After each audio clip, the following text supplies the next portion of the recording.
Hello world, how have you been? Over the past few years, I have been looking and searching for AV gear, such as my old retro video game consoles or my hi-fi, to build a nice little nook for the living room.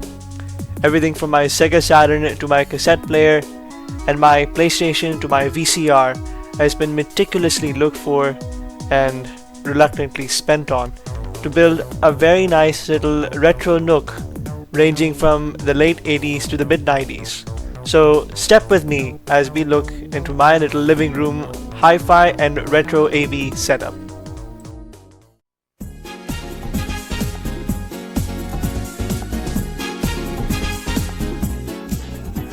Now a good hi-fi starts with a good AV receiver, and the one that I've chosen here I got at Facebook Marketplace for $35, and it's from 1993. It is a Sony STR-D711 AV receiver. It has two composite inputs and one composite out, of course, for the TV. It does Dolby surround sound as well, 5.1 surround sound in fact, although it's Dolby Pro Logic. It's a really nice receiver though, it sounds great. This one is a cassette player that I also got from Facebook Marketplace. It's a really nice dual cassette deck. It's a Kenwood KXW6060 cassette player. It has Dolby B and C noise reduction and plays Chrome Type 2 as well as standard Type 1 cassette tapes. It has a small VFD, which is fine. It's pretty nice and bright.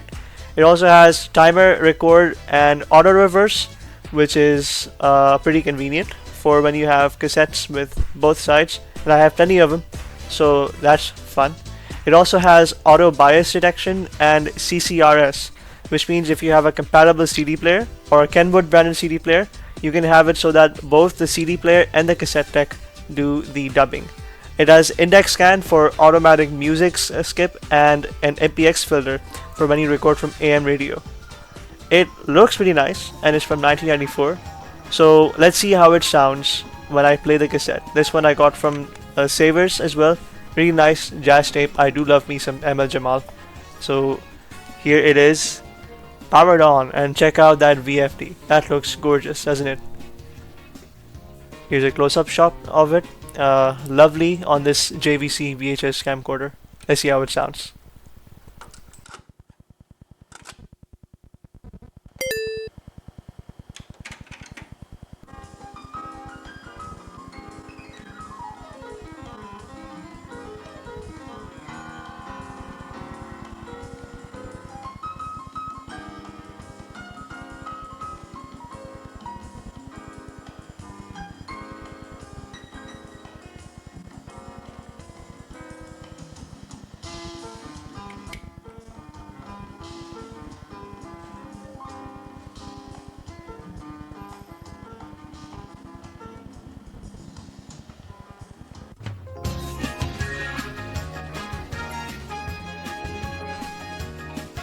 I did have a Sony cassette player before, but that one, it was just begging to just be thrown away. It had a lot of problems and just would not allow itself to be fixed, and frankly I gave up on it. But this Kenwood has been really reliable on me and I love it. It's amazing, it sounds great, and it fits the aesthetic, which is all that matters.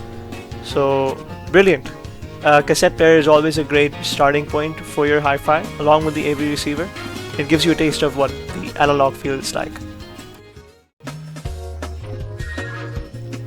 The next device for our hi-fi is on the bottom, and it's one that I find really special. It's a CD player and it's also a Sony. It's in fact one of the first hi-fi devices I got. It's a 5-disc CD player. This one is from 1990. It's the Sony CDP-C705. This one's a mid-range hi-fi CD player. The really cool part about it is that it plays 5 discs instead of your traditional CD players with 1. And check out that VFD display. It's nice and it's bright. The bells on this one is a little weak, but enough to get by, and it sounds terrific. A little close-up shot of that display, and as you can see, all discs are red. It shows 5 discs on the side over there. and it takes 3 seconds. It's a really fast loading disc. I think faster than my other CD players, and I have like multiple around the house. Let's take a look at some of the functionality on the CD player. As I mentioned, it does play 5 discs, so on the top you will see shortcuts to play one of those 5 discs. It also has program controls for shuffle, play, and whatnot. Here is your playback controls, including fast forward, rewind, play, and stop. It has a fader button as well for cassettes if you want to dub them to tape. Here are some programming controls for when you want to save, like file names and whatnot. It also has a volume knob for the headphone jack right next to it.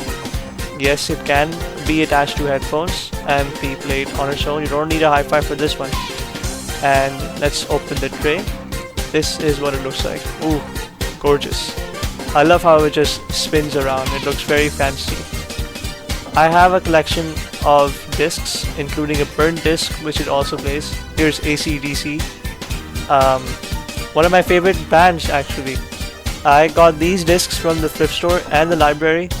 And here's Noah Jones, the first CD that I ever got, in fact. I started collecting last year, which is nice. It's a fun hobby, in fact, to collect discs.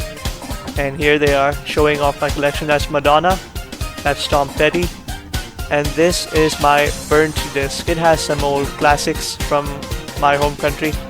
So it can also be controlled with this really nice remote. This is actually a remote for the AV receiver, and here's a model RM-U31.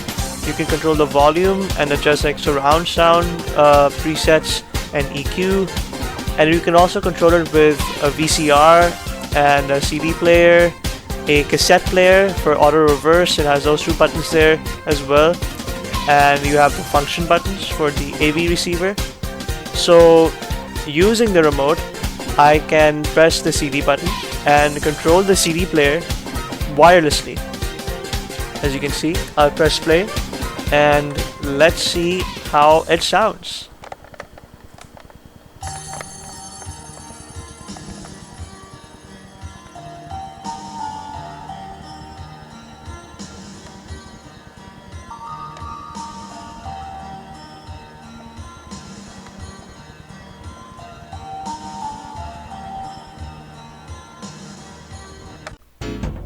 I mentioned that this is a somewhat special device for me because this is the first true hi-fi CD player that I got. It is the most expensive as well, at $50. Yikes, for a CD player. But it's really nice. It's been reliable. I've had this for almost a year now, and I've had a lot of fun with it. I've listened to plenty of songs, and it matches perfectly with my AV receiver because they're both from around the same era. Another neat trick about this remote, by the way, just to mention, is that you can control the volume knob, and it has a motor inside the AV receiver. Just check that out. Tech nowadays is just not built the same. And check that glorious S-video, or SVHS rather, logo over there, just showing off my equipment. I absolutely love this thing. This video, by the way, was recorded on a JVC VHS-C camcorder. If you can't tell, you've probably seen the beginning card, but I think it looks gorgeous, even for VHS. This is on SVHS ET mode, which basically brings super VHS quality to regular VHS-C tapes, and I think it looks pretty nice.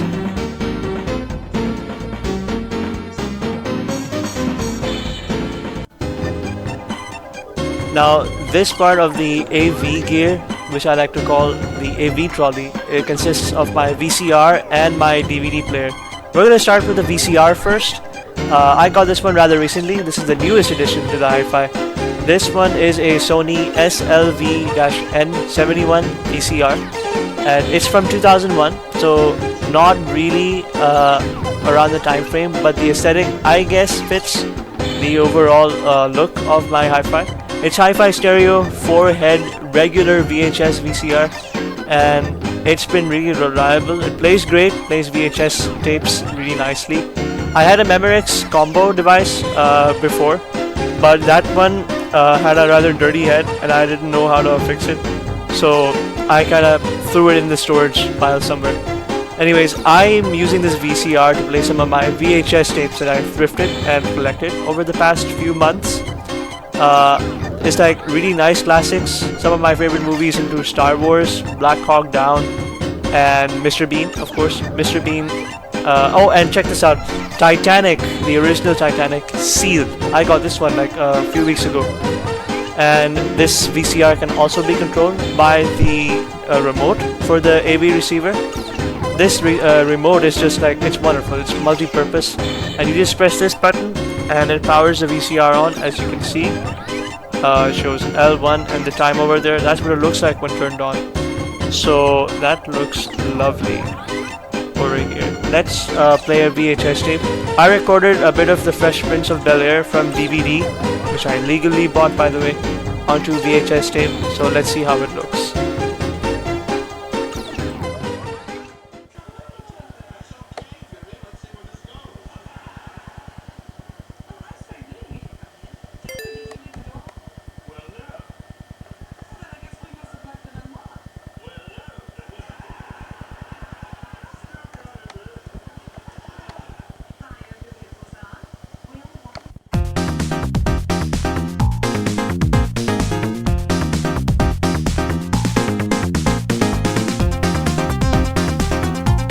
Panasonic DVD RV30. This is the DVD player I used to record those Fresh Prince DVDs onto VHS.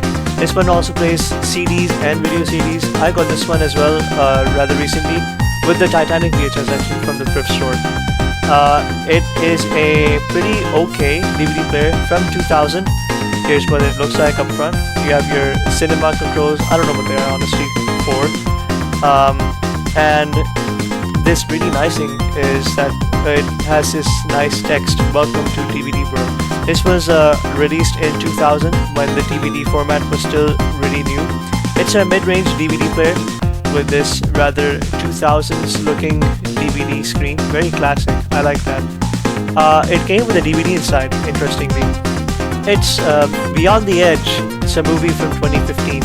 I don't really know what it's about. I haven't watched it yet, but it sounds interesting. And hopefully if I have the time, I'll watch it. So here's what it looks like on the big screen. It does all have composite, S-video and component. Here's what it looks like on the VFD. And it's a lovely shot of that VCR and DVD player. The DVD player is hooked up to the VCR and then hooked up to the AV receiver, which is a bit of an odd setup, but it's all I have. Here's that DVD, by the way, Beyond the Edge. Let me know how it is. It's a rather interesting movie. I have not seen much of it. Anyway, so let's see what it looks like with a CD. I'm gonna try it with two CDs, a regular press disc like this one, and then a burnt CD. Because this is one of the downsides of this DVD player. It cannot play burnt DVDs or CDs, which kind of sucks. But here's what it looks like with a CD inserted. Loves her mama, loves Jesus, in America too. She's a good.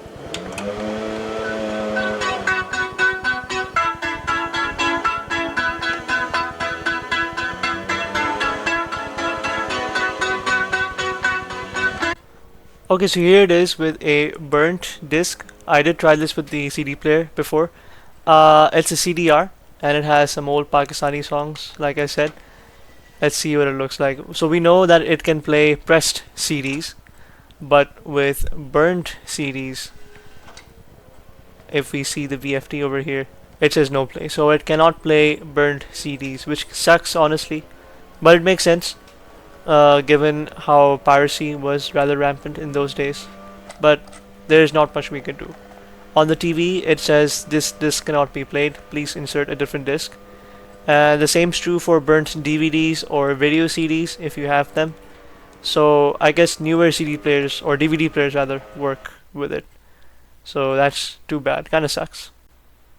But it is what it is. So we're gonna put the old DVD back in its place. I don't have a sleeve or a cover for it, so we're just gonna have to put it back here. And it says bye, which is kinda nice, and that's how it turns off. So that is the DVD player.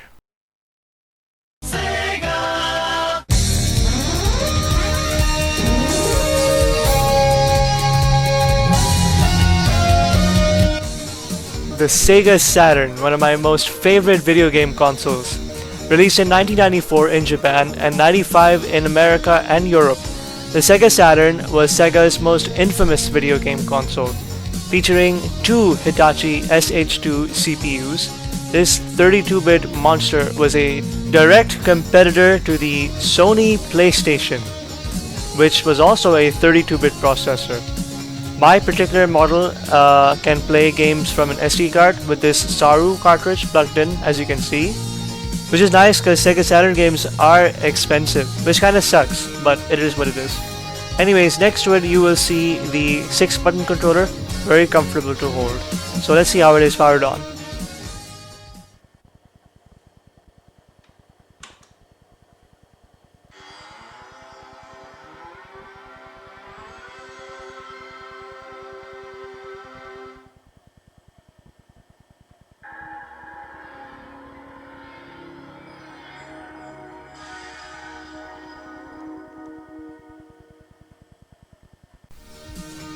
I got this particular Sega Saturn console as a birthday gift, shout out to my dad, last year, and it's been plenty of fun. Anyways, on the screen you can see Street Fighter Alpha 2, one of my favorite Sega Saturn games. My all-time favorite has to be Virtua Cop, given I love the action, and honestly I think the graphics in that game is very 90s, I think, which is it's kind of odd, but I don't know, it just feels so period accurate, but it's a lot of fun. A lot of the Sega arcade games on the Saturn are very fun, and I think it's a very underrated console compared to the PlayStation, which has plenty, and I mean plenty, more games than the Saturn has. But the Sega Saturn is slept on, and I think more people should take a look at it. So here's how the CD player portion of the Saturn looks like. It was a multi-purpose console. You could play video CDs as well, and karaoke discs, and it has this lovely visualizer with that rocket going around and flying around space, which is pretty cool, honestly. I think the PlayStation could never in terms of the visualizer, at least.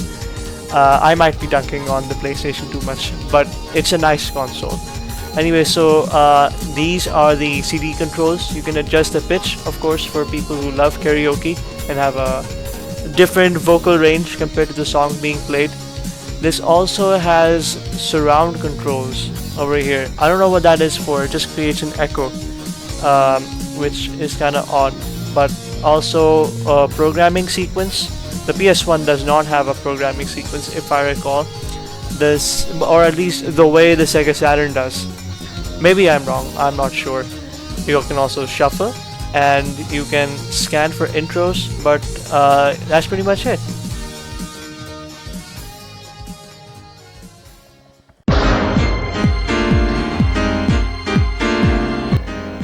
The Sony PS1 was Sony's direct competitor to the Sega Saturn, released around the same time, featuring a 32-bit NEC RISC processor.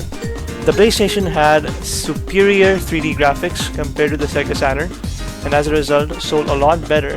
These are some of the games that I got, including Ridge Racer and some of my burnt discs, or excuse me, backups. And this is what the PS1 looks like. This one is soft modded using FreePSX boot to play these backup discs. And this is what the controller looks like. It's a PS2 controller.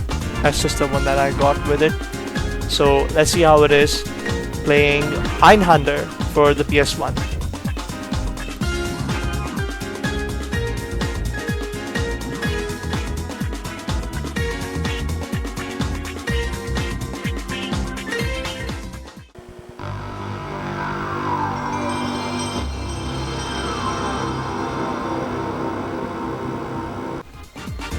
I mean, let's be honest here. Are we really backing up our games? Because I'm kind of tired of this excuse. To be fair, Einhander is a very expensive game, and you know, there's no better way to play it than to pirate it, and without breaking the bank, at least. It's a fun game, and a rather difficult one, but fun nonetheless. I do love my shmups, my shoot 'em ups. They are one of my favorite genres of video games. The Sega Saturn has a better shmup library. One of the reasons I actually got it in the first place. But the PS1 certainly does not hold itself back when it comes to classics like Iron Hunter, which you're seeing on screen right now. Unfortunately, I haven't gotten around mastering it yet. It's pretty tricky. Maybe it's because I kind of suck at it. In a while now, you will see me dying in this stage, and I just give up afterwards. Maybe it's because I'm more of a casual gamer. Maybe it's because I'm a sore loser.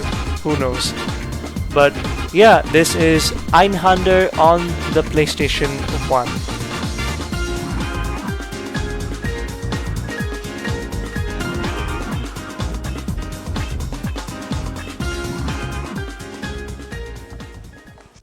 And to top it all off are these JVC speakers, which I got from the thrift store for $35. They have great sound, honestly, for these little bookshelf speakers. Plenty of bass, and I think for a starter, they are amazing. Much better than my old TV speakers, of course. And with that out of the way, now sit back and enjoy a short program, which will show you some of the delights of the world of Super VHS pictures and hi-fi stereo sound.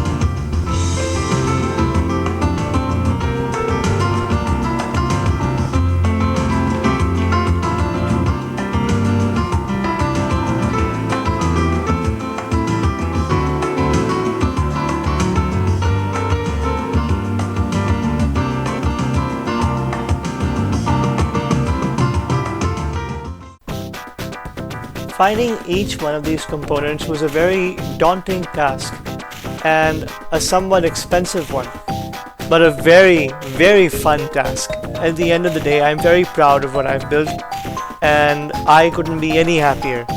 I think I enjoy collecting physical media, as it's a very interesting hobby of mine.